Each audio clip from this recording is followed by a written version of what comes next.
Hola, hola, bienvenidos a un nuevo episodio de Derecho Ficción. Con ustedes, Andrea. ¿Cómo está, Andrea? Hola chicos, ¿cómo están? Muy bien por acá. Y también nos acompaña Patricio, como siempre. ¿Cómo está, Patricio? Bien, acá Carlos, terrible de enfermo, pero bueno, ¿qué es lo que se hace? Pero cumpliendo el deber de grabar Derecho Ficción, ¿cierto? Para que nos falte Claro, el capítulo semanal que nos va a ayudar a competir con tu vecino de Minecraft. sí, ya despejó, ya despegó, ya no tenemos competencia, así que tranquilo. El Al último menos lugar está corremos solo, asegurado. ¿no? Ya. Sí, El barrio está asegurado, la calle está asegurada. Muy estamos bien. como la selección chilena. Estamos mal. Así no, hombre. Vamos a necesitar un nuevo director técnico entonces, yo creo, para este programa, una nueva dirección. No, yo creo que en nuevos fondos de inversión en el fútbol chileno, demasiado poca cantera. Sí, creo que está muy metido ahí los otros fondos de inversión de apuestas que no aportan en nada. Yo creo que ahora ahí el Que vuelva a Jadwe. Oye, pero ¿cómo lo presentaron como el salvador de la selección y mira, desastre que ha ocurrido? Si bien este no es un programa de fútbol, yo voy a decir, yo creo que Gareca no es el problema, creo yo. No sé. O no es gran parte del problema, yo creo que el problema está en la cancha. O sea, 3, 4 técnicos, mismo resultado, no sé si es tan culpa del técnico. ¿Cierto? Bueno, y eso es todo lo de deporte que va a tener este programa, porque este programa está dedicado a otro tema, ¿cierto? Hemos querido enfocarnos a propósito de la contingencia nacional. Bueno, hay hartas cosas de contingencia nacional, la verdad. Hay varias cosas, algunas que podríamos catalogar inmediatamente que no tienen nada de humorísticas y que las apartamos de acá. Se lo dejamos para los programas de farándula y matinales desubicados. Nosotros, en cambio, queremos ver otro tema que está en su 5º aniversario, ¿ya? A propósito del estallido social. Ya, el estallido social que podríamos decirlo de una u otra forma y considerando mucho las dimensiones, ¿cierto? Es un tipo o un subtipo de revolución, ¿ya? Como se quiera, insisto, conservando las dimensiones. Podríamos decir estallido social pequeñito, revolución francesa universalmente gigante, ¿ya? Y para eso queremos comparar todo esto con lo que sucede en la ficción, a propósito del programa, ¿cierto? Y queremos compararlo en directo con el anime, revoluciones en el anime, así, ese es el tema de hoy día, y para eso hemos escogido algunas obras de animación que pudiesen hacernos sentido, que insisto, quizás no tenga mucho que ver con el estallido social, pero estamos hablando de revoluciones en general, ya eso va el gran tema. Patricio, ¿quiere iniciar los juegos con alguna mención en especial que sea sobre revoluciones en el anime? Sí, o sea, en el anime obviamente te podías encontrar distintos tipos de género, trama, subtrama, o sea, y que son más o menos antiguas, nuevas, o sea, tenía Kira, tenía Attack on Titan, ¿cierto? Shingeki no Kyojin. Que todas de una u otra forma tienen situaciones de explosión popular bastante fuertes. Claro, hay un anime que yo encuentro que igual no es desconocido, yo creo que mucha gente lo conoce, pero que a mí particularmente me llama mucho la atención. Igual también entendiendo que el concepto es revolución y a ver, revolución también es un término que se toca mucho hoy en día, revolución cultural, revolución musical. Podríamos estar muy trastocados, o sea, toda Sí. una revolución de alguna forma. Todo es una revolución. Pero hay un anime particular, yo lo habíamos comentado cuando estábamos preparando la temática para el capítulo. No sé si ustedes han visto Code Geass. Yo no, yo ahí no lo conozco, no lo ubico. O sea, lo conozco de nombre, pero... De hecho, lo han recomendado harto, pero no hemos llegado a verlo todavía. Así que es tu oportunidad de hacer un desplante y contarnos... Ojo, atención, aquí vamos a hacer una aclaración. Este programa tiene spoilers. Ya, derechamente, este programa va a tener spoilers, no vamos a hacer un apartado sin spoilers, sino que es bajo su propia responsabilidad el continuar, el escuchar este programa. Igualmente Patricio va a seleccionar lo que quiera o no contar y hasta dónde puede contar, ¿ya? Pero para que nadie se queje, ojo, aquí alerta de spoilers. Así que Patricio, lúzcase y cuéntanos de qué trata la serie que nos señala. No, o sea, si tampoco es que vamos a hacer una apología, yo sé que probablemente hay mucha gente, no, o sea, no es que probablemente, ciertamente, hay mucha gente que ha visto más veces este anime que yo, o sabe mucho más sobre el lore de este anime, pero particularmente un tema bien interesante, ¿eh? Estamos hablando de que viene en un futuro distópico, el distópico futuro como creo que el 2010, una cosa así como muy... ¿Y de qué año? Entonces, ¿de qué año es Code Geass? Para que eso sea el futuro distópico. Es como del año 2005, 2006 y se supone que está ambientado déjame confirmarte la fecha. Es del 2008, el futuro distópico que plantea 2 años después de... Claro, es como súper cercano, mira. A ver, como déjame... el corto plazo distópico. Claro, es un tema bien, ¿no? Y, a ver, es como, está ambientado un poco como si Gran Bretaña hubiese vuelto al colonialismo, ¿no es cierto? Así como que hubiese vuelto a conquistar el mundo y aplica todos sus cánones de realeza, de sucesión al trono. Entonces es como ver esta serie Downton Abbey, así, una cosa así, pero con mechas. Entonces lo que plantea igual es como no una revolución, es como al revés. Es como, destacamos las revoluciones republicanas. No, pues sí, de alguna manera. Lo que pasa es que el personaje principal, que se llama Lelouch, obviamente un shonen, ¿cierto? De hecho parte cuando es niño, pero se ambienta más o menos cuando él tiene como 17 años, una cosa así, va en el colegio. Qué raro en un shonen, ¿cierto? Y la idea es que él es como, no sé, el número 17, así en la línea de sucesión. Es imposible que él llegue al trono. Pero el tema es que él cuando era niño fue como... su familia así fue como llevada a Japón como una especie de castigo. Creo que él es como una especie de hijo no reconocido, un guachito, ¿cierto? Una cosa así. Y claro, viven como en la ignominia, ¿cierto? De hecho, él tiene que cambiarse el nombre, no se llama como el apellido real, que es como Britannia, una cosa. ¿Pero eso es por ocultarse? Para ocultarse. Eso, más allá de que tú lo menciones para esta serie, esto ya se ve en otras series por si acaso. Y porque es un tema recurrente en la historia de alguien de la nobleza que tiene que ocultar su verdadero apellido. Y asimismo, por ejemplo, Por supuesto. Y de ahí lo voy a mencionar seguramente, pero uno de los personajes más importantes de Gundam justamente se cambia el apellido para ocultar su origen real. Así que igual algo típico. Ya, pero estimado, o sea, es cosa de ir a Shakespeare, o sea, hablemos de Hamlet. Claro, pues un tópico clásico eso. Se supone que dentro de los orígenes narrativos tú puedes encontrar como el estereotipo de Shakespeare, el estereotipo de Cervantes, ¿cierto? El estereotipo de Kafka. Creo que también el de Chekhov, y no recuerdo cuál eran como 5 estereotipos y que se van repitiendo en los distintos géneros. Y aquí claramente tú encontrás a Simba, encontrás a Hamlet, encontrás a todos aquellos que tienen que esconder su origen y le da a su revolución un enfoque personal. O sea, al final de cuentas de eso se trata. Es como, esto parte como una venganza personal y después te encuentras como que, estoy representando a esta gente que de alguna manera está olvidada, las colonias, ¿cierto? Oye, pero muy Gundam. Es muy Gundam. Es muy Gundam, eso sí. La jodió. O sea, de hecho yo dije, ¿en qué momento Patricia se puso a hablar de Gundam? Ya, bueno, también tiene mecha, o sea, para que veas que el anime no es tan original como uno creería. Está muy influenciado. Ay, qué Sí. buena. La tabla técnica voy a ver si, mientras tú sigues explicando, voy a revisar si que algunos tienen algunos... Como cuando dicen que Evangelion no es el primer mecha, sino que vienen como otros elementos más como de estos de Gundam que se sacaron. No, pero Evangelion es como una ensalada de un montón de otras fuentes. Ay, si su Evangelion es intocable. Esa es la... No, mi Evangelion no es intocable. Mi Evangelion no es intocable para nada. Yo creo que en esta altura Gundam es intocable. ¿Gundam es intocable para él? Gundam es intocable. Haber visto el modelo en ¿cómo se llama? En tamaño real fue un antes y un después para Carlos. Yo me convertí a la religión del gundaísmo. Bueno, la cosa es que este cabro empieza a crecer y está escondido, ¿cierto? Y la cosa es que está buscando su oportunidad como para poder vengarse, ¿cierto? Como para devolverle la mano al destino que de alguna manera hizo que su hermana estuviera como enferma, ¿cierto? Está como en silla de ruedas, su mamá murió, todo como que se cambia el nombre, no tiene el nombre del rey, que es, de hecho, el emperador creo que se llama Britannia, ¿cierto? El apellido es como Britannia, así como... Es como necesito All Hail Britannia, es como cáchate la referencia que hace All Hail Britannia.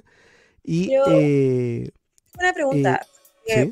Esto es como que me suena mucho como Game of Thrones, así como peleándose por el trono. No es como que haya como un rey déspota o haya Sí, como... hay un rey déspota, de eso se trata, es como el emperador déspota. Y hay varios sucesores, el tema es que este está picado, este quiere vengarse, este me la hizo, la va a pagar. Y está buscando la forma de hacerlo. Entonces de repente, por azares del destino, se pilla como uno rebelde, ¿cierto? Como la resistencia japonesa. Y ahí aparece una especie de mujer misteriosa, que al principio no te explican muy bien de qué se trata, después te explican que viene como de un mundo medio fantasioso y ahí se empieza a poner medio extraño, medio mágico el anime, pero que le entrega un poder al protagonista. Un poder de capaz de hacer que las personas hagan lo que él diga. Te da una orden y tú la cumples, como sea. Y a partir de ese minuto empieza a estructurar toda una rebelión en contra de lo que sería como este imperio. Entonces empieza a ganar influencia, empieza como a tratar intereses, empieza a tratar con países vecinos, pero solamente puede hacer que tú hagas o cumplas su orden una sola vez. Después no lo puedes volver a hacer. Como que te tiene que mirar a los ojos y te dice, oye, haz esto. Y tú lo haces. O sea, tiene que pensarlo muy bien, así como muy estratega. Sí, tiene que pensarlo muy bien. Entonces él dice, no, es que para lograr esta misión necesito crear un símbolo. No puedo ser yo un aspirante al trono el que organiza esto. Entonces crea un personaje que se llama Zero. Y él es el que lidera la rebelión. Entonces a través de esta iconografía, de esta imagen, hace que todos sigan su revolución, empieza a tratar con países vecinos, incluso empiezan a aparecer empieza a aparecer como los problemas típicos de cuando empiezan a generarse alianzas, porque de repente llegan ciertas decisiones del imperio que dicen, ya, ok, vamos a beneficiar como a la gente que está en esta colonia, en Japón. Y él como, no, está cayendo mi influencia. Tengo que hacer que aquí quede la escoba, porque si no, se me van a caer todos mis aliados. Y como que en base a decisiones políticas empieza a ocultar información, empieza a hacer traiciones dentro de la alianza para que todos se queden con la idea de que, no, debemos ser independientes, debemos alzarnos en contra del imperio. En ese momento ya como que el tipo obviamente dentro de su locura que le provoca esta soledad, empieza como a descontrolársele este poder y empieza a dar órdenes sin querer darlas. Entonces como que, no sé, sus hermanos le dicen, no, oye, ya hay que parar esto, sí, ya paremos. No es como que quiera que mates a todos los japoneses. Voy a matar a todos los japoneses. Entonces, ahí se convierte en Shingeki. Es que Shingeki... ¿Por qué el final de Shingeki, spoiler, no es tan genial como pudo haberlo sido? Porque está basado netamente en el final de Code Geass. Pero ¿sabes qué? Yo he visto varios animes donde tienen esa cosa como del, no sé si le marketing, pero como de esa imagen que crean. De hecho, hay uno que a mí no me gustó mucho porque encontré que como que se iba como mucho al morbo de cierta violencia que se llama Tengoku Daimakyo. Pero hay un capítulo bien importante en el cual tenían como una líder que lideraba una revolución contra como un médico, y en ella se cae y queda herida.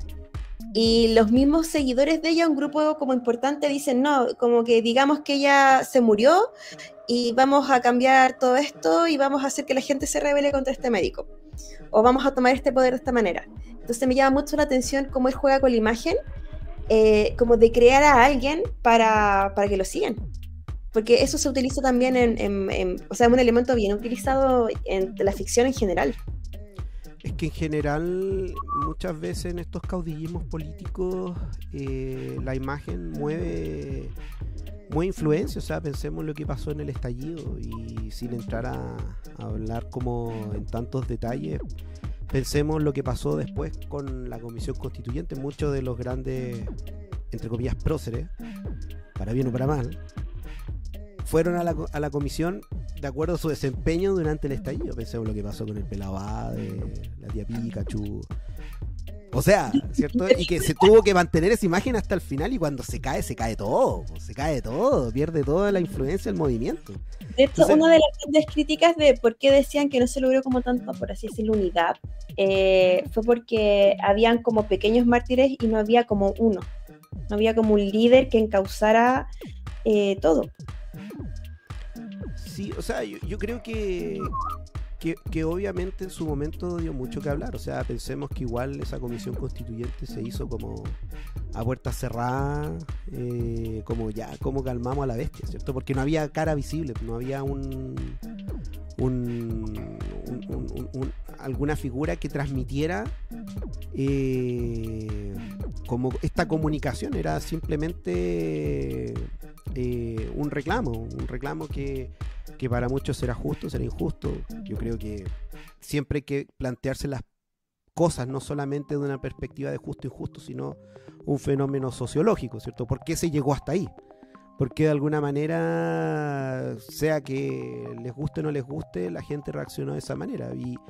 Y eso hizo que todos trataran de buscar ser la cabeza de ese movimiento. O sea, así como hubo gente que se escogió para la primera comisión constituyente, también hubo gente que del otro lado que también se postuló y que después le fue mejor en la segunda comisión. Entonces, como que todos trataban de subirse al barco, pues, si al final era lo que la gente quería. Eso es lo que hace un político. Agarrar, ya, ¿cuál es el boom? Ahí me planto, pues, ¿cierto? Ahí me subo a ese barco de la victoria. Yo me saco la foto con el deportista, listo. Bueno, probablemente, muchos dicen aquí que en definitiva eso fue lo que supo hacer, y el gran mérito que supo hacer Gabriel Boric, que fue saber en qué momento subirse el carro de la victoria y agarrar el ritmo de eso. Es que piensa que incluso él firmó solo, ni siquiera a nombre de su partido. Él firmó solo porque no le querían prestar ropa. Y dijo, ya, chaval, después tuvieron que prestarle ropa igual, pues. Sí. Dice que los políticos que están como en el ojo ahora estuvieron en la ¿cómo decirlo? En el movimiento, así, en la calle, protestando con la gente, así, yo estoy aquí con la gente, soy parte del pueblo, todo. Y después de eso, claro, pues ahora que ya están como en el ojo público, como que se andan medio olvidando de dónde estuvieron. Es un clásico que mientras estás en campaña tiende a tener tendencias más extremas, pero una vez que ya en el cargo tiende a moderarse. ¿Ya? Eso es incluso... Así, bueno, ¿a qué me muevo? Claro. No, y tenía elecciones el fin de semana y proyectos empiezan a aparecer. Este proyecto fue financiado y miren las luminarias. Si al final es lo que el político va a hacer, no nos debería sorprender en ese sentido, o sea, de donde sea, pues como de eso se trata. Si el tema es que uno es el que tiene que saber si es verdad o no es verdad, pues es obligación del votante, y eso es lo que a veces el símbolo opaca, ¿cierto? Como que te quedas tan enfocado en algo que opaca esas cosas que no deberías ver, y es lo que pasa de repente en los animes, ¿cierto? Y lo puedes ver. Pasa en la vida, pasa en el anime. ¿Esa entonces tu recomendación a propósito de revoluciones en el anime? O sea, no he contado lo que pasa después, ¿cierto? Pero si la cuento completa, como para también mencionar... El toque sí. Final para empujar a la gente a verlo. ¿Y por qué yo digo que el padre Shingeki, ¿cierto? Porque Eren no es más que un fiel... Es alguien que vio Code Geass y dijo, voy a hacer lo mismo que este compadre. Porque al final de cuentas él dice, ya, ok, logré la revolución, pero la única forma de unir a la gente, como de verdad lograr la paz o el mundo que le prometí a mi familia, es creando un enemigo común. Y él le dice como a su mejor amigo, le dice, ya, en esta feria de la victoria, así como vamos a hacer como un fanfare, ¿cierto? Así como que vamos a tener carro alegórico, todo, me vas a matar mirando, con toda la gente mirando. Porque todos me odian en este momento porque traicioné a todas las personas, así como a todos. Entonces tú me vas a matar y vayas a generar como la verdadera paz. Oye, eso es como muy... un plan tan maquiavélico como... tipo... como quizás en Watchmen, pero muy a la pasada, así. Piensa en algo como lo que pensaría el hombre más inteligente. Pero es que sabes que uno lo ve mucho en las series en general, esa como manipulación de imagen de lo que se decide contarle al público, ya sea para bien o para mal. para exaltar a alguien y generar unión o generar algo más, o simplemente para tirarlos en contra y matar una imagen, matar la idea que se tiene de una persona. El enemigo común es una herramienta muy utilizada en nuestra historia universal. No, y por eso existen estrategias comunicacionales, porque al final de cuentas tú puedes entregar la información base de varias formas y de repente tú puedes decir, estamos muy preocupados, y no es lo mismo que decir, no estamos poniendo atención. Como estáis diciendo lo mismo, pero en realidad uno suena mucho más arriesgado y la gente va a asustarse, y el otro, están poniendo atención, están cuidándonos, ¿cierto? Entonces como que la estrategia es súper importante, y cómo tú transmites una información puede desencadenar como el caos, la desconfianza o la seguridad. Bien, pues, bien, me parece bien. Entonces, Code Geass por parte de Patricio en esta semana, ¿cierto? Para efectos de revoluciones en el anime. Todavía está en Netflix, porque no han ¿Está en recomendado. Netflix? Yo pensaba que estaba en Crunchy. O sea, yo la vi Mira, en Crunchy, no sé si ahora está en Netflix. Ojo, que hay varios OVA, yo recomendaría el anime, y los OVAs como que cuentan historias entre alternativas o no se saben ubicar bien. Vean el anime. ¿No? mira, a mí me lo recomendó mucho. De hecho, a mi amiga le encanta y me dijo que estaba en Netflix. Ahora, Crunchy también tenemos, así que cosa de elegir. Claro. Andre, tú tenías a propósito del tema de revoluciones, otro anime para conversar, con o sin spoiler, ya está advertido el público, así que si ya está a esta altura es porque le importa poco. Mira, yo soy de la idea de que, como les había dicho hace un tiempo, dar detalles no quita como la historia por completo. Y sí, efectivamente, tengo que dar varios detalles para que entiendan por qué esta serie es, yo creo que no apta para todo público, porque es súper compleja. Tiene hartos elementos que pueden incomodar a las personas. Pokémon. Pero sí habla mucho de la opresión, porque cuando empezamos como a hablar de las series, me di cuenta, o se me generó la idea de que cuando pasó el tema del estallido, básicamente estábamos hablando de una democracia fallida, en la cual no se están cumpliendo como con los servicios que la ciudadanía requiere. Pero en el anime encontré mucha opresión. Siempre está la revolución en contra de la opresión. Y este anime en específico, que se llama Shinsekai Yori, habla de una opresión extrema, ¿ya? Porque la historia empieza con 6 niños que empiezan a desarrollar telequinesis, ¿ya? Pero de hecho el anime empieza mucho más allá, porque se habla de que como alrededor de 500 años o 1000 años antes muestran unas imágenes como de personas vueltas locas, destruyendo todo, y era un inicio de el 0,1% de la población que había desarrollado poderes mentales. Y después de eso se llega a una actualidad que es muy campestre, y tú dices qué pasó con la ciudad, qué pasó con la tecnología, pero ese es el futuro. Entonces estos chicos llegan a cierta edad en la cual empiezan a desarrollar sus poderes, pero a medida que avanza la historia, tú ves mucha opresión. Por ejemplo, si alguien no desarrolla los poderes o los desarrolla de una manera mucho más distorsionada, que el consejo del pueblo lo considera, desaparece. Tú no sabes si la persona está viva, está muerta, si se la llevaron para otra parte. Y lo que me llamó la atención fue que a medida que estos chicos van creciendo y se transforman en adultos, van descubriendo toda la opresión que se genera en su sociedad, y aún así siguen insertos en ella y no hay ningún cambio en ellos. Les parece mal, pero siguen allí, e incluso a ratos tú sientes como que lo quieren olvidar. Pero también se genera otra población, que son las ratas. De hecho tienen un nombre súper feo, porque la traducción es como ratas engendro, que son una especie de ratas. Parecen como cobayas, ¿no? Es como una cuestión rara. Sí. Y son como ratas topo, y les llaman así, y ellos ven a los seres humanos como dioses, y están en colonias, y de hecho incluso existe como un consejo, o incluso casi como un ministerio de personas del pueblo que vigilan a estas ratas. Y esa es la verdadera revolución. Y ellos se intentan rebelar en contra de estas personas, de este pueblo que tú dices que es chico y que tú ves como una colonia con tanta, porque son distintas colonias de ratas. No se rebelaron antes, pero en el fondo fue un plan de años. Y la rata que lo intenta dice: yo no lo hago por mí, yo lo hago por las futuras generaciones y por las generaciones que pasaron, que vivieron todo esto. Y de hecho, al final, como a los 10 minutos de que termina la serie, se revela qué pasó con estas ratas. Porque tú durante toda la serie te preguntas qué pasó con la gente que no tenía poderes mentales. Entonces allí, en los últimos 10 minutos, se revela qué pasó y la conexión que hay entre estas ratas y la gente que no tiene poderes mentales. Y de hecho, al final hay una frase muy característica de esta serie que le dicen a la rata, bueno, pero ¿por qué no le pides perdón? O tú deberías pedir perdón por todo lo que le hicieron a la gente ahora que ustedes intentaron matarla. Y la rata dice, ustedes me deberían pedir perdón y nos deberían pedir perdón a todos los seres que estamos aquí por lo que ustedes hicieron. Entonces me llama mucho la atención el nivel de opresión, porque tú tienes por un lado una opresión tan grande que la gente ni siquiera se da cuenta y no tiene la capacidad de ver más allá.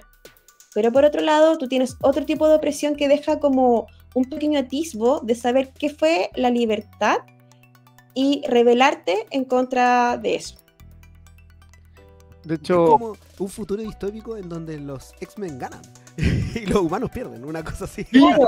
Sí, y caché que es como una revolución interespecie. En definitiva, tienes una revolución de una especie que ha sido relegada y que se considera inferior y que termina siendo ninguneada por una especie que es superior. Y en algún punto ellos se dan cuenta y toman conciencia, oye, y es como, yo creo que es muy comparable a qué pasaría si en algún momento, y es muy difícil que pase de todas formas en estas condiciones, pero qué pasa si en algún momento los simios adquieren conciencia, por ejemplo, los monos.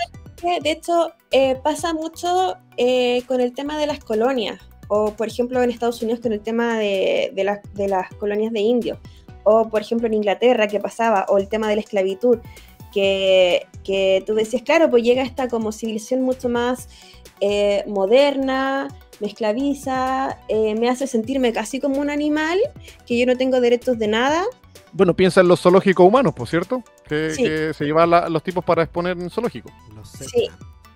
Pero igual eso también me hace pensar, porque es una dinámica que apareció muchas veces en nuestra historia, pero que también es una interrogante que se plantea ante la manipulación del genoma humano. O sea, ya, digamos que altera genéticamente un ser humano para que no padezca cáncer, no envejezca, no tenga que alimentarse, lo habilita para viajes interestelares. Claro, conviertes humanos de primera y de segunda categoría, ¿cierto? Por eso que de alguna manera significaría un antes y un después. Que también es lo que te plantean los X-Men, ¿cierto? Que, a ver, o sea, hay una evolución de por medio. ¿Qué es lo que vamos a hacer? Los que no evolucionan van a ser oprimidos, van a oprimir, van a evitar que esto pase, o sea... Ahora también, eso me llama mucho la atención porque cuando inicia la serie, o sea, este es un detalle que en verdad no va a ser spoiler nada porque son como los 5 minutos primero de serie. Uno, claro, se imagina cuando la gente, como los X-Men, por ejemplo, que empieza a desarrollar poderes, como de a poco, pero aquí empieza el tiro, es como de 1 a 1000, al tiro violento, al tiro no puedes controlar tu mente, y tienen que generar una presión para ellos. Entonces, parte de la temática de la opresión, que de hecho lo discutimos con Carlos después de terminar la serie, fue, había otra salida, había otra manera de poder controlar este tipo de poderes, porque tú, o sea, de hecho, incluso se controla el comportamiento de los adolescentes a un nivel así increíble en el que generan como rasgos de homosexualismo, como para evitar que sus emociones se desborden. Entonces, hasta en esos detalles tan personales, hay un control máximo. De hecho, hay que decirlo. Yo debo decir eso. Delante, Patricio dijo, para Carlos, Evangelion es intocable. Y yo le digo, ojo, al nivel de Evangelion está esta serie, Shinsekai Yori. Y es tan poco conocida. Yo diría que es de esas series que no tiene un solo capítulo malo desde el inicio. Un solo capítulo malo. Es impresionante. Y parte, como dice Andrea, de 0 a 100. Es como que estábamos viviendo aquí en este momento. Y de la nada aparecen seres con un nivel de poder que pueden destruir miles de personas de aún así. Entonces entra en un cambio de era de forma inmediata. inmediata. Claro, Y de ahí la serie avanza miles de años. Mira, en esto terminamos. Ahora vivimos de forma campestre, de forma tranquila, y esta es la situación. Hay otras especies, no solo los topos, sino que hay unos temas tipo avispa, otros lobos, qué sé yo, y están estas personas que tienen poderes que ahora vivimos muy tranquilas, muy controladas. Nadie se le arrancan a nadie se le arrancan los tarros, ¿cierto? Y es como, mira qué sociedad más perfecta, ¿no? Qué sociedad más perfecta. Pero por debajo, como dice Andrea, se está cocinando una revolución porque debajo de esa sociedad perfecta está construida sobre el sufrimiento de un montón de otras especies y subespecies. De hecho, eso me recordó porque hace poco terminé de ver la última temporada de Boku no Hero. De hecho, terminó la última temporada y falta la octava, que va a ser la última. Y claro, se plantean un poco. Acércate un poquito más al micrófono, por favor. En la última temporada que salió ahora de Boku no Hero, se plantea, claro, que están los héroes, que la gente empieza a mutar y tiene estos dones como para hacer cosas, pero se produce un conflicto entre aquellos que tienen dones, pero que de alguna manera o lo modifica o les produce como alteraciones físicas, que claro, o sea, ver a alguien con cara de reptil como que igual genera discriminación. O aquellos que tienen dones, claro, o aquellos dones que tienen como o que son más interesantes desde una perspectiva como para que sean villanos, así como leer mentes, manipular gente. Hay un detalle que me acordé que de esto no es de anime, pero es Disney, pero lo encuentro bien necesario nombrarlo. La película Los Increíbles, que en la película Los Increíbles de Disney o Pixar, perdóname si me confundo. Ambas están bien. ¿Ya? Un héroe, por salvar a la gente, se manda una embarrada bien grande. Se está un tren y hay varios heridos, y de hecho pasaba que salvó a una persona que se quería suicidar y que lo demanda por interferencia en su suicidio. Entonces ahí los héroes se esconden, pues después como se genera una ley como antihéroes. Igual me llamó la atención ese tema porque es como bien serio y fuerte para una animación para toda la familia, pero se plantea ese tema, pues, de que los héroes generen más problemas o las consecuencias que generen intentando salvar a las personas. El miedo a destacar, así, hecho en forma de superpoder, pero claro, y al final esas distinciones entre superpoderes como más o menos como atribuibles a héroes o a villanos hacía que la sociedad como que se polarizara y se generara también una revolución. Ahora en ese anime también están en una revolución precisamente por eso, o sea, es como, bueno, entonces tenemos que escondernos porque somos feos, porque nuestros poderes no son como aceptables. Y en este caso lo que pasa en Los Increíbles también, pues si de hecho aparece la figura de los vigilantes, pues se ponen a escuchar la radio como para tratar de cómo salvar a la ciudad, porque en realidad, claro, ante esa posibilidad es mejor que ninguno destaque, porque claro, puede ser peligroso. Sí. Entonces la recomendación de Andrea sería Shinsekai Yori, ¿no? ¿Sí? Una serie súper de culto, que de hecho los primeros episodios puede que hagan elementos que no les agrada a todo el público, pero si superan el episodio 8, como dicen varias críticas, vale la pena. No se vayan por la animación, lo importante es la historia. No, y es tremenda historia, sí, doy fe de eso. Nosotros vimos Shinsekai Yori y dijimos, pero ¿cómo tanto tiempo sin ver esto? Y lo otro, agradecimos haberlo visto siendo adultos, porque es realmente algo para apreciar siendo adultos, como, wow, es muy bueno. Excelente. Me toca. Ustedes piensan que yo voy a hablar de Gundam, ¿cierto? Pero no voy a hablar de Gundam esta vez. No esta vez. No voy a hablar de mi nueva religión que me traje directamente desde una importación y desde apropiación cultural de Japón. No, voy a hablar de otra apropiación cultural que es Akira. Akira, cuando más encima pasó lo siguiente. Me acuerdo que con Andrea vimos una versión bacán de Akira, todo el tema, justo cuando estaba el estallido social. Justo, si estábamos mirando las escenas de Akira, de las protestas, y dijimos, oye, esto es como ver las noticias, mira, está pasando lo mismo, son estudiantes, son protestas, hay represión. Era exactamente lo mismo. llamaba mucho la atención, ¿ya? Y claro, pasa que Akira lo conocemos por por la trama principal, que vendría siendo el hecho de estos experimentos militares, ¿cierto? Con ciertos niños que tienen poderes, ¿cierto? Cuando crean el Ritalin, sí, todos lo sabemos, ¿cierto? ¿Cómo? Cuando crean el Ritalin, sí, por supuesto. Cuando crean el Ritalin, ¿cierto?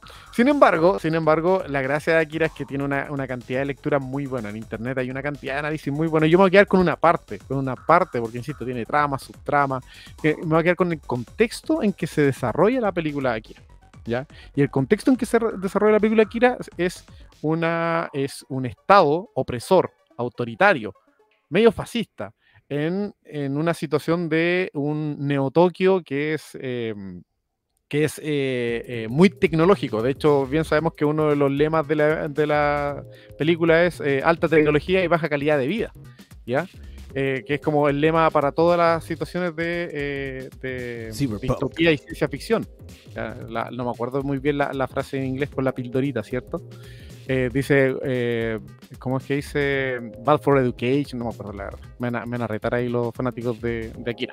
Porque yo me quiero quedar con una cosa en particular, que es la protesta en la calle, ¿ya? Y la protesta en la calle son justamente protestas juveniles, protestas universitarias que se están rebelando contra el gobierno opresor del momento. Y si te fijas, toda la tecnología que usa el opresor y toda la tecnología que usa las personas que están participando de esto, es tecnología que encontramos hoy en día. ¿Ya? Encontramos hoy en día. Hoy hay una escena del estallido social, que es una escena así como si fuese película, pero hay un momento del estallido social en que utilizaban láser. Un fotograma, sí, había. Utilizaban láser para enceguecer a carabineros. Y no solo lo utilizaron para enceguecer a carabineros en movimiento en movimiento de tierra, me refiero a las tropas de tierra, por decirlo así, sino que lo empezaron a usar también para las de aire contra los helicópteros.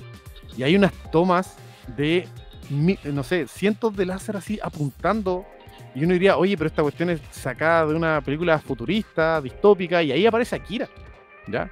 Akira, todo lo que ocurre se da en una situación en que tenemos un estado que se está cayendo a pedazos porque las personas no tienen una calidad de vida adecuada, tienen un industrialismo que está desbordado, y hay otro toque que quizás eso es lo que hace que Akira sea tan transversal en el tiempo, que no solo aplicable a quizás lo que pasó en el tema del tema del estallido social, así como comparable, sino es que yo lo veo, ahí me caso un poco con el tema que podría pasar con la revolución digital de la inteligencia artificial.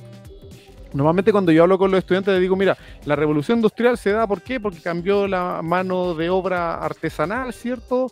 De fuerza de tracción animal, de personas, a una mecanizada de vapor que significaba mucha más fuerza y podías despedir a muchas personas porque en realidad con una máquina podías reemplazarla todo y hacer mucha más fuerza. Y en cierta forma, lo que todavía no nos pasa es qué va a pasar con la inteligencia artificial, que básicamente reemplaza la inteligencia humana por una inteligencia computarizada que es mucho más veces poderosa y también podría reemplazar. Entonces, yo le decía, el único momento de la historia en que realmente pasó esto fue la revolución industrial, y aquí se está desarrollando una situación de inteligencia artificial bastante parecida. ¿Y qué significa eso? Una alta calidad, o sea, una alta tecnología en que vamos a vivir con aparatos tecnológicos que jamás hubiésemos pensado, que cada año se están desarrollando, ¿cierto? Pero vamos a tener un montón de personas viviendo en la pobreza, unas personas que no tienen trabajo. Y aquí hay escenas que yo he visto en la calle, lamentablemente, en que uno ve personas viviendo bajo el puente, ¿cierto?, en pobreza, pero ¿qué es lo que tienen en la mano? Están mirando YouTube en su teléfono, ¿ya? Y llama mucho la atención. O sea, uno diría, oye, esta persona vive en la calle, en pobreza, es muy raro, uno pensaría que es raro, pero así mismo como antiguamente uno miraba a la persona que vive en la calle con una radio, típico escuchando, ahora tú ves a la persona que vive en la calle con un teléfono y está mirando videos en YouTube y TikTok y todo el asunto.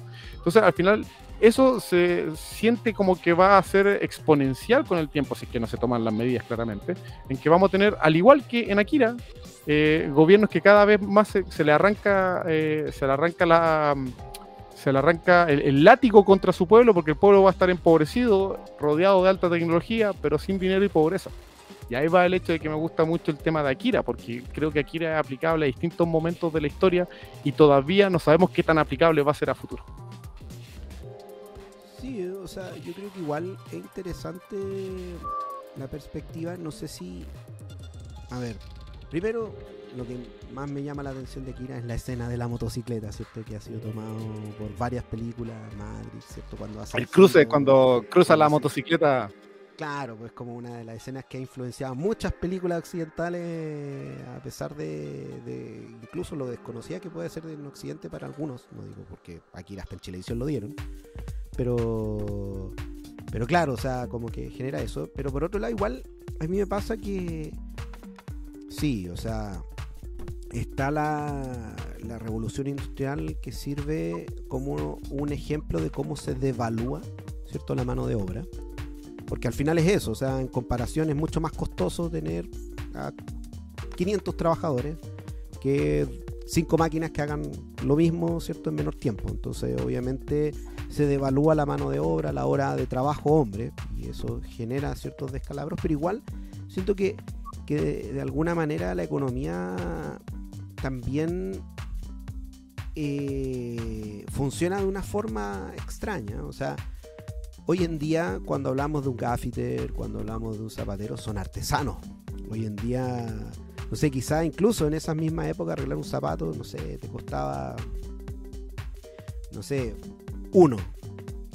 Y hoy, a pesar, incluso considerando el reajuste, 1 más reajuste, más 5. Porque ya no encontráis gaffiter, ya no encontráis zapatero. Es como un arte perdido, como, no, pero es que esto está hecho a mano. Es como automáticamente existe como un mercado en donde también eso se le da cierto valor. Como que rebotó en algún tiempo, no sé si 50. Pero 100 igual años, es no sé cuánto para se un demoró en rebotar. público, pero es para un público mucho menos masivo. Termina siendo finalmente el arte manual, termina siendo algo más exclusivo. Porque para el público masivo, en vez de reparar algo, prefiero comprar algo que fabrica una empresa china a ¿Sabes 1000 qué? veces más barato y 1000 veces más en número. Pero ¿Sabes ojo, qué? Elementos que igual llaman la atención cuando ustedes se refieren a ese detalle como del artesano, porque nos pasa, por ejemplo, ya un típico ejemplo, vas al supermercado y la lechuga más orgánica, con menos químicos, todo es la más cara. O de repente lo que decimos mucho en las reuniones, de Waffles. claro, o comer sano en este momento, realmente sano, es más caro, o sea, la verdura, lo más natural, porque ahora se ve como lo exclusivo, como lo especial. Claro, como que se generó un mercado a través de eso. Incluso pensemos también el tema del reemplazo tecnológico.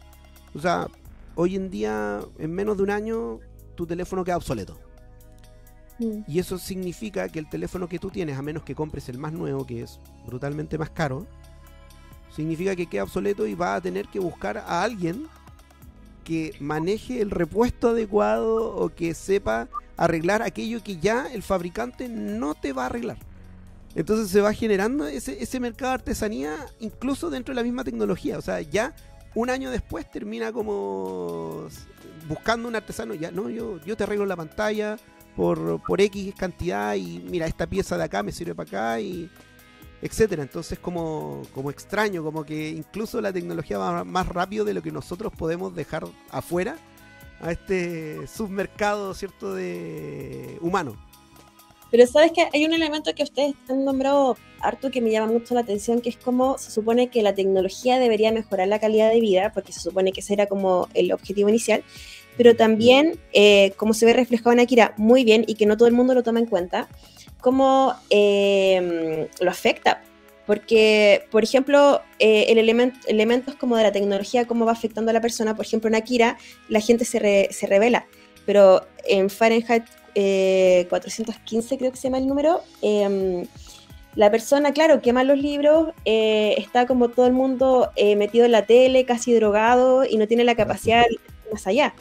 Pero, por ejemplo, si lo vemos ahora, con la gente con el teletrabajo o tanto rato metido en el computador, es como decir, ya, párate, sale a dar una vuelta y ten un poco de calidad de vida, de respirar algo que no sea la oficina, la pieza, o las mismas enfermedades que se generan ahora, las tendinitis, todo eso.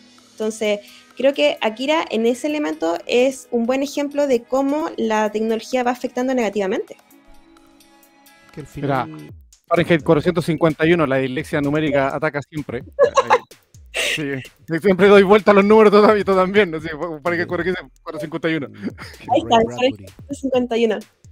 Sí, De hecho, siempre se ha discutido porque de alguna manera en 1984 se nos plantea una idea de que son nuestras peores emociones o las que nos van a llevar a nuestra perdición, ¿cierto? O sea, que la tecnología iba a ser ocupada con malos fines.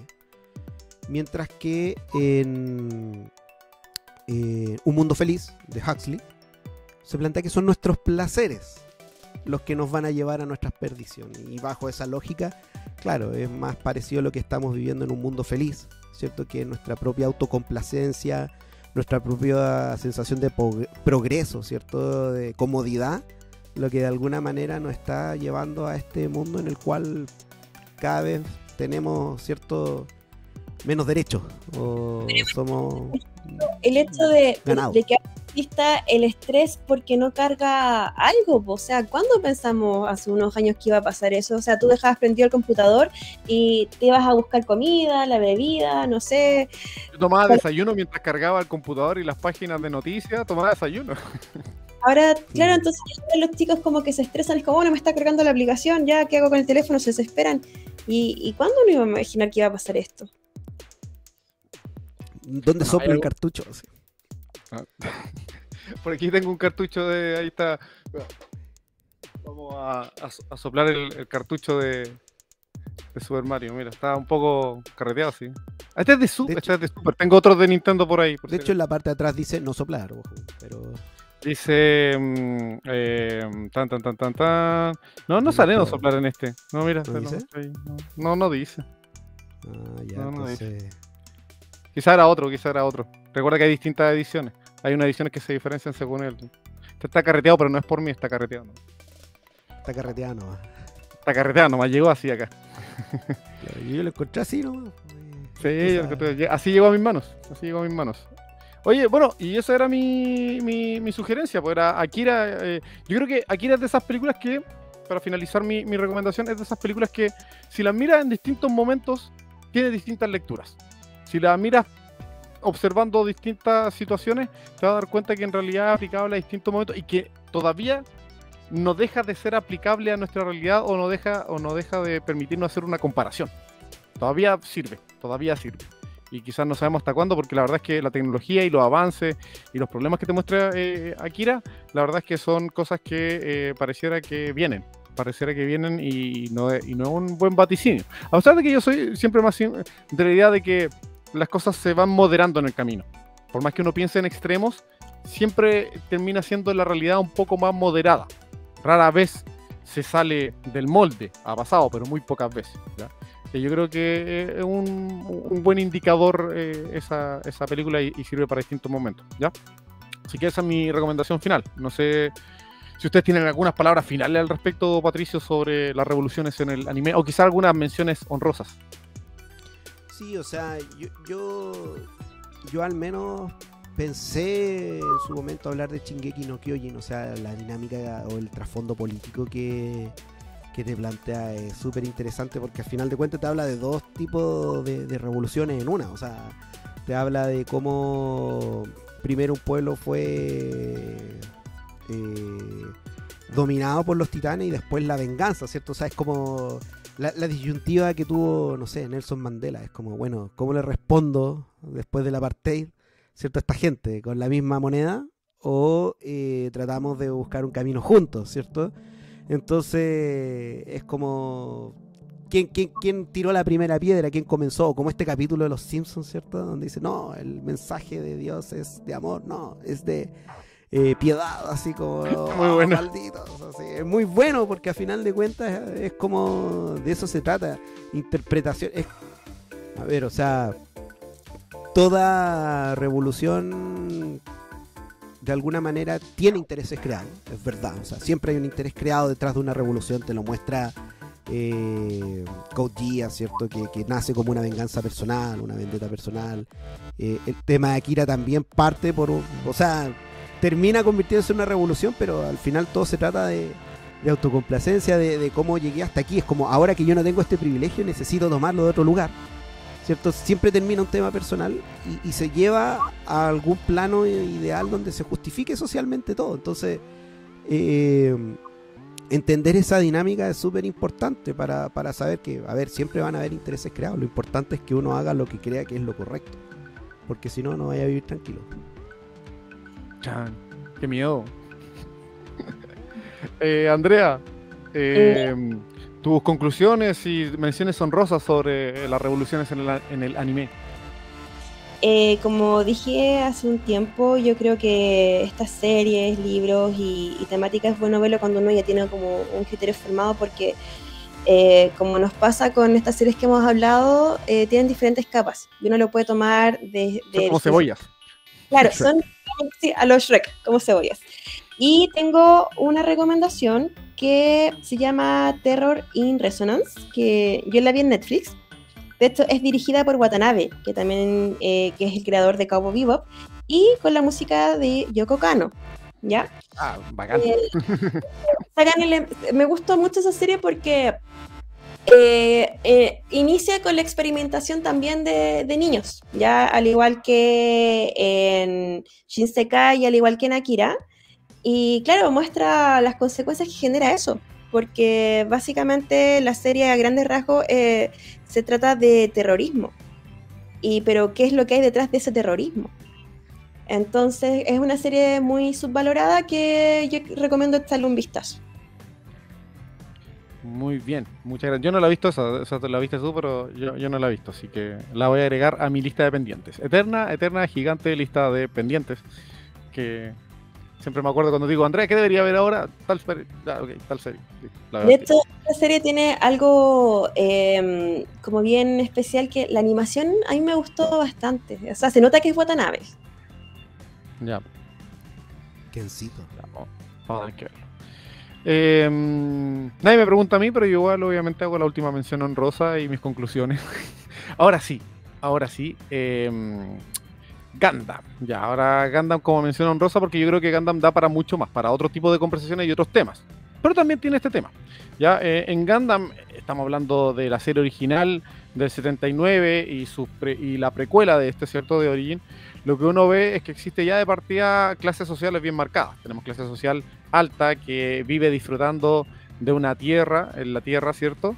Y clases sociales que están relegadas a ser como de segunda clase, que son los que viven en las colonias, ¿ya?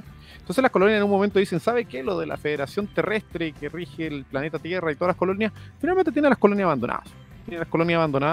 Y genera que al final vivimos mal, vivimos sometidos a ellos, a sus propias reglas, y ellos son los que han arruinado con contaminación la Tierra, y como arruinaron con contaminación la Tierra, es por eso que existen las colonias espaciales, ¿ya? Y ahora, mira, viven de nuevo ahí, de ricachones en la Tierra, y se genera esta suerte de revolución que parte en particular en una colonia, este ánimo independentista, y parte con revolución digamos popular, ya alentada igualmente por su líder.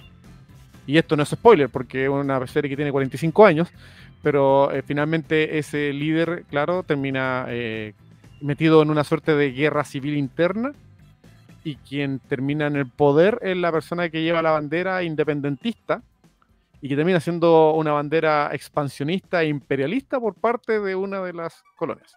Y todo parte por una revuelta, todo parte por decir, ¿sabe qué? Somos ciudadanos de segunda clase, vivimos en una colonia espacial porque no nos dejan vivir en la Tierra como los ricachones que están en la Tierra y que se aprovecharon en su momento incluso de contaminarla y todo el asunto, ¿ya?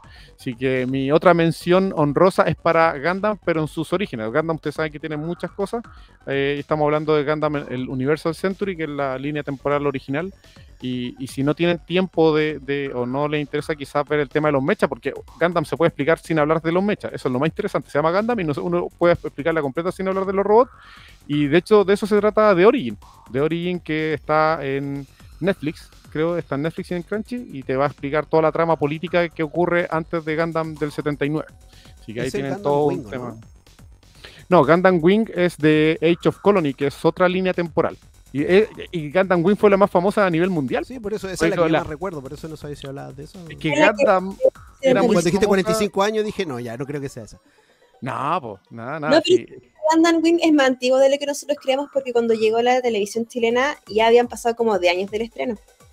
No sé si tanto, porque Gundam Wing creo que es como del 97-98, por si acaso. 97-98.